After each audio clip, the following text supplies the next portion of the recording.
بيبدأ فيلمنا في قرية فقيرة بشخص بيوصف لموظف القروض قد إيه حالته صعبة جدا عشان يستلف منه فلوس، ومن كلام الشخص ده بنعرف إنه شغال حلاق لكن كل معداته قديمة وشبه مش شغالة، وبيكون عايز يستلف الفلوس دي عشان يجدد محل الحلاقة بتاعه عشان يعرف يصرف على أسرته.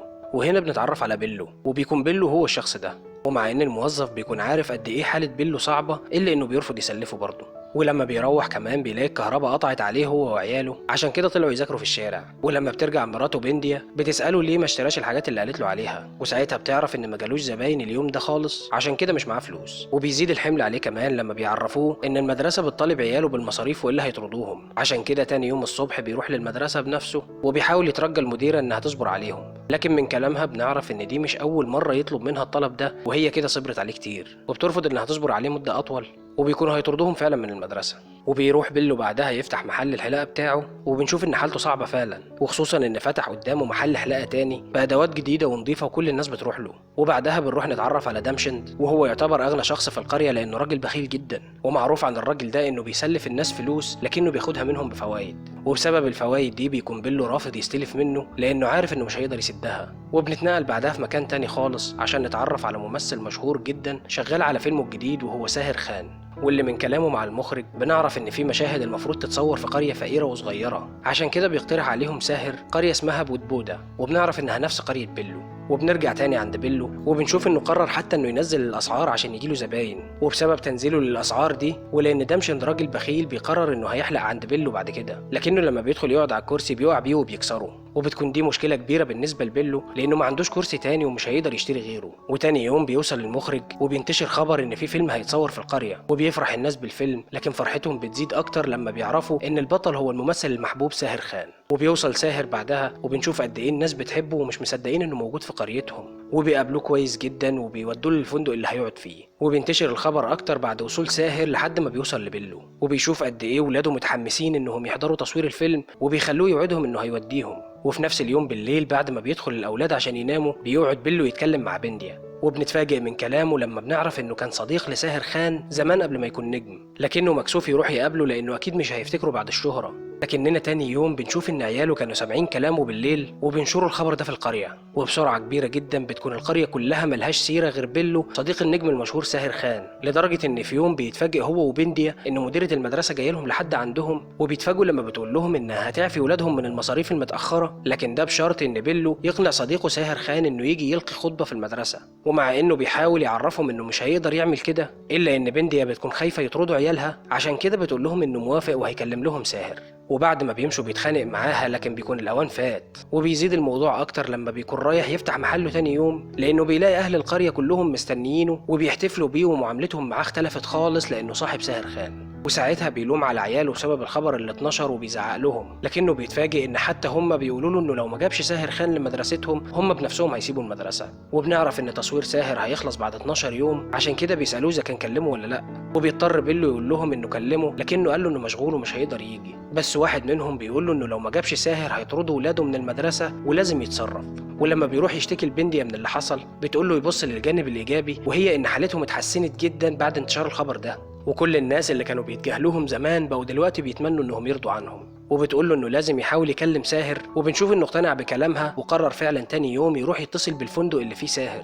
وهو بيتصل بيسمعه واحد من اهل القرية وبيعرف انه بيكلم ساهر وبيروح يقول للقرية كلها، لكنه لما بيتصل بيرد عليه مدير اعماله، ولما بيقول له انه صديق ساهر خان وعايز يكلمه بيزعق معاه المدير وبيقفل في وشه. ولما بيلف بيلاقي اهل القرية كلهم مستنيينه، وبيضطر يمثل انه كلمه وساهر قال له انه هيقابله. ولما بيروح للمحل بتاعه بيتفاجئ ان حتى دامشند البخيل جايب له كرسي جديد وعدة حلاقة جديدة، وبيرموا الكرسي القديم بتاعه في الزبالة، وبيقول له انه ده مقابل انه يكلم صاحبه ساهر خان ويخليه يقابل دامشند بنفسه لانه عايز يعزمه على العشاء في بيته. ولما بيحاول يشرح له اي حاجة ما بيرضاش دامشند يسمعه وبيمشي. وبسبب الخبر ده بتتحسن حياة بيلو أكتر، لكنه بيكون خايف من اللي بيحصل عشان هو متأكد إن ساهر مستحيل يفتكره ومش عارف هيعمل إيه مع أهل القرية لو ما نفذش وعوده ليهم. لكن بنديا بتقوله إنها سمعت إنهم في الفيلم عايزين ناس من أهل القرية عشان يحطوهم في المشاهد، وبتقوله يروح يكتب اسمه معاهم ودي فرصته إنه يقابل ساهر. ومن بعدها بيحاول بيلو فعلا في اكتر من مشهد، لكن بيكون في ناس كتير جدا وما بيقدرش يقابل ساهر برضه. وفي المدرسه بنشوف انهم بيتشاوروا لان بيلو اتاخر جدا في الرد عليهم، وبيقول واحد منهم انه ليه معرفه مع الوزير وممكن من خلاله يقدروا يقابلوا ساهر ويطلبوا منه بنفسهم انه يروح مدرستهم. وحتى دمشن بيلاقي ان بيلو اتاخر في الرد عليه، عشان كده قرر ياخده بنفسه ويروح لساهر ويدخلوا يقابلوه. وفي الوقت ده بنشوف ان المديره واللي معاها قدروا فعلا انهم يقابلوا ساهر، وبتقدر المديره فعلا تقنعه وبيقول لها انه هيجي مدرستها في اخر يوم تصوير ليه. وساعتها بيوصل دمشن ومعاه بيلو بره، وبيحاولوا يقولوا لضباط الامن ان بيلو صاحب ساهر عشان يدخلهم، لكن الامن ما بيصدقهمش، وبسبب كده بيتعصب دمشن والمساعد بتاعه بيضرب واحد منهم وبيعتبرها الضابط اعمال شغب، عشان كده بيقاومهم بالقوه وبيهرب بيلو من وسطهم. وبيتقبض على دمشند واهل القريه اللي عملوا شغب، وفي الاسم بيحاولوا يشرحوا للضابط انهم كان معاهم بيلو صاحب ساهر، ولما بيسألهم ايه الدليل على كلامهم ما بيعرفوش يجاوبوا. وساعتها بيعرفهم الضابط ان بيلو نصب عليهم وبيقول لهم يعملوا فيه محضر، وفعلا بيعملوا المحضر وبعدها بيخرجوا. وبيطلع دمشند من الاسم وبيروح على بيلو على طول وبيهزقه قدام كل الناس وبيقول عليه نصاب، وبيلم الحاجه اللي جابها له كلها وبيمشي. وكمان بعدها بيلو بيلاقي الشرطه جاياله عشان تقبض عليه بتهمه الاحتيال، وبينتشر في القريه كلها خبر ان بيلو نصب على الناس. وبيخرج بعدها بيلو بكفاله، لكن كل الناس بتكون كرهاه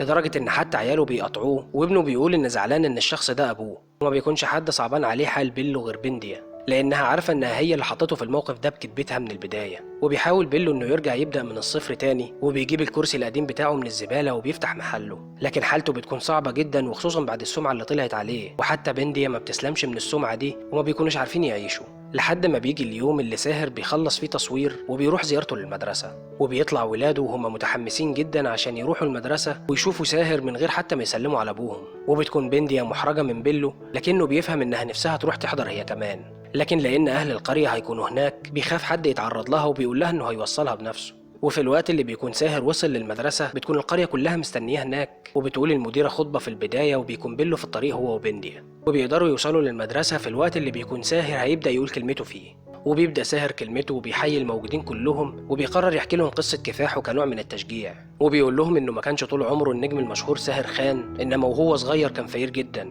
لدرجه انه ما كانش بيلاقي اكل الايام ولا حتى ميه نضيفه يشربها. لكنه بيحكي لهم انه في طفولته كان ليه صديق كان بالنسبه له هديه من ربنا. وبيتفاجئ الكل لما بيقول ساهر ان صديقه كان اسمه بيلو.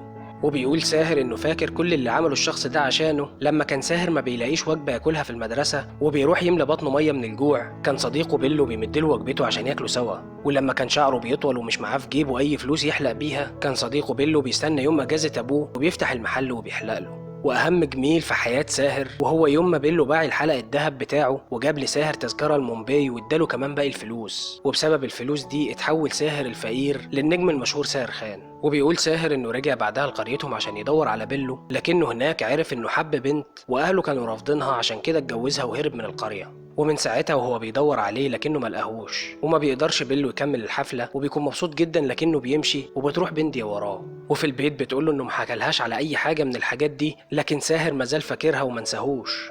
وما بيقدرش بيلو يكتم دموعه ان صديقه ساهر شهرته ما نستهوش بيلو. وبيتفاجئ ان عياله كمان رجعوا البيت من غير ما يكملوا الحفله وبيعتذروا له على اللي عملوه معاه، وبيكون فرحان جدا وبيصالحهم. لكنه كمان لما بيبص ناحيه الباب بيتفاجئ بساهر واقف قدامه، عشان كده بيقول له بيلو انه اسف لانه كان فاكر ان ساهر نسيه، لكنه طلع انسان عظيم. وبيقول له ساهر انه دور عليه كتير جدا، وبيساله ليه هو ما جالوش طالما هو عارف مكانه. وبيعرفه بيلو انه بعد ما هرب من القريه بقى عليه مسؤوليات كتير وكانت حالته صعبه جدا ومحبش ان ساهر يشوفه في الحاله دي. وبيحضنه ساهر وبعدها بيتعرف على بنديا وعياله وبيقعد معاهم شويه، وبعدها بيقول له انه لازم يمشي دلوقتي، لكنه بيعرفه انه هيرجع له تاني وهياخده ويرجعوا قريتهم ويعيشوا هناك كمان. وبعدها بيخرج معاه وبيلاقي اهل القريه كلهم مستنينه وبيودعهم ساهر وبيمشي. ومن بعدها بيكون بيلو عباره عن بطل بالنسبه للقريه لانه طلع بجد اعز صديق للنجم ساهر خان. وبس هنا يكون الفيلم خلص. ما تنساش تعمل لايك وشير للفيديو وتشترك في القناة، والأهم من ده كله إنك تفعل الجرس عشان يوصلك إشعار بالفيديو أول ما ينزل. وما تنساش كمان إن في قناتين تانيين وهم قناة الأجنبي وقناة الكورة، واللي هتلاقي لينكاتهم تحت في الديسكريبشن. وبس، سلام.